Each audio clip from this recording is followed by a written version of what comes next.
प्रात नभ था बहुत नीला शंख जैसे। जरा इन शब्दों को महसूस कीजिए। ये सिर्फ शब्द नहीं है, ये मन में सीधी एक तस्वीर खींच देते हैं। एक ऐसे आसमान की तस्वीर जो बस नीला नहीं है, बल्कि एक पवित्र गहरे नीले शंख जैसा शांत है, गहरा है। जी हाँ, शब्दों से ऐसी तस्वीरें बनाना ही शमशेर बहादुर सिंह की खासियत थी।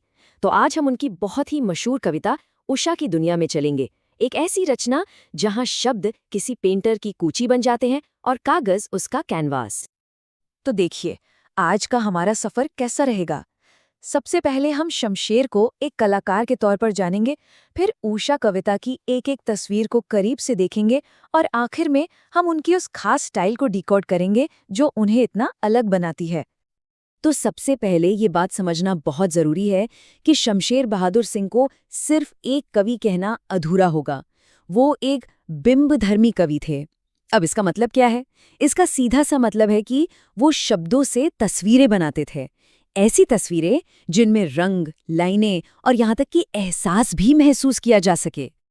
पर सवाल ये उठता है कि उनकी कविताओं में ये चित्रकला, ये पेंटिंग वाली बात आई कहाँ से? इसका जवाब हमें उनके जीवन के सफर में ही मिलता है।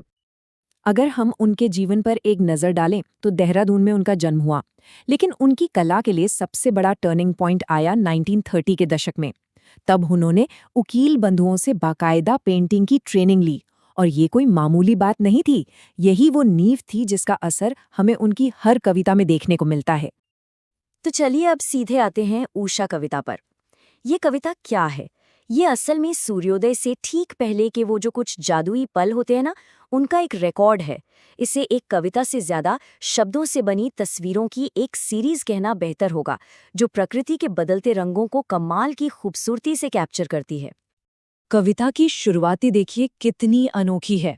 प्रात नभ था बहुत नीला शंख जैसे, और फिर अगली ही लाइन में भोर का नभ राख से लिपा हुआ चौका। जरा गौर कीजिए, यहाँ सुबह के आसमान की तुलना दो कितनी अलग अलग चीजों से की गई है। एक तरफ पवित्र नीला शंख और दूसरी तरफ गांव का राख से लिपा हुआ गीला चौका। यहाँ कवि ने बिल्कुल नए और चौंकाने वाले उपमानों का इस्तेमाल किया है। शंख की पवित्रता के साथ जब वो राख से लीपे हुए गीले चौके का जिक्र करते हैं, तो वो उस बड़े से आसमान को जमीन से एक घरेलू माहौल से जोड़ देते हैं। ऐसा लगता है मानो हम अपनी आंखों से किसी गांव की सुबह देख रहे हों, जिसमें वो नमी और ताजगी है। अब सीन थोड़ा बदलता है। भोर जरा और आगे बढ़ी है। अभी भी अंधेरा है, लेकिन उसमें हल्की सी लालिमा की पहली झलक दिखने लगी है। अब देखिए शमशेर इस पल को कैसे पेंट करते हैं। ये बहुत ही पावरफुल इमेजरी है ना? अंधेरा यानी कि काली स्लेट या फिर बच्चों की स्लेट, वो एक कैनवस बन जाता है, और सूरज की वो जो पहली किरणें हैं यानी लाल केसर या खड़िया, वो उस कैनवस पर उभरने वाला पहला रंग है। मतलब सुबह होना भी एक कलाकारी है, जैसे कोई आर्टिस्ट अपना काम शुरू कर रहा हो। और फिर आता है सूर्योदय से ठीक पहले का वो आखिरी नज़ारा, एक ऐसा पल जो एकदम शुद्ध जादुई सुंदरता से भरा हुआ है। अब देखिए यहाँ क्या हो रहा है। नीला आसमान अब एक शांत झील या तालाब जैसा बन गया है, और उसमें जो चमकता हुआ सूरज उभर रहा है, वो ऐसा लग रहा है मानो किसी की गोरी झिलमिलाती देह धीरे धीरे हिल रही हो। वो जो हिल रही हो शब्द है ना, वो इस पूरी तस्वीर में एक मूवमेंट, एक जान डाल देता है। तो हमने ये कमाल की तस्वीरें तो देख लीं, पर सवाल ये है कि शमशेर ऐसा कर कैसे पाते हैं? आखिर उनकी लिखावट में ऐसा क्या खास है? चलिए अब उनकी स्टाइल को थोड़ा और करीब से समझते हैं। तो ये जो टर्म है ना, बिंबधर्मी कवि, इसका सार बस इतना सा है। एक ऐसा आर्टिस्ट जो सिर्फ लिखने के लिए नहीं, बल्कि शब्दों से दिखाने के लिए लिखता है। देखिए, उनकी स्टाइल में कई चीजें एक साथ काम करती हैं। वो सोच में काफी प्रोग्रेसिव थे, लेकिन लिखने के तरीके में हमेशा नए नए एक्सपेरिमेंट करते थे। उनकी भाषा पर उर्दू शायरी का गहरा असर था, जो एक खास किस्म की लय पैदा करता है।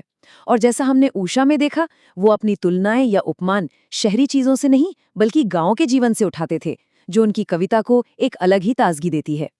चलिए अब हम कविता के बिल्कुल आखिरी हिस्से पर पहुंचते हैं। वो हिस्सा जहां भोर का ये खूबसूरत सपना दिन की सच्चाई में बदल जाता है। और फिर वो लिखते हैं, जादू टूटता है इस उषा का, अब सूर्योदय हो रहा है। कवि खुद इस बात को मान रहे हैं कि ये जो पल पल बदलती हुई खूबसूरती थी, ये एक जादू जैसा था, और अब सूरज के निकलने के साथ ही वो जादू टूट रहा है। ये बहुत गहरी बात है। कविता का पूरा सफ़र सूर्योदय के साथ ही मुकम्मल होता है। वो जो जादू वाली पेंटिंग जैसी सुबह थी, अब वो एक जीती जागती असली सुबह में बदल गई है। तो यहाँ जादू का टूटना कोई अंत नहीं है, बल्कि एक खूबसूरत बदलाव है, एक ट्रांसफॉर्मेशन है।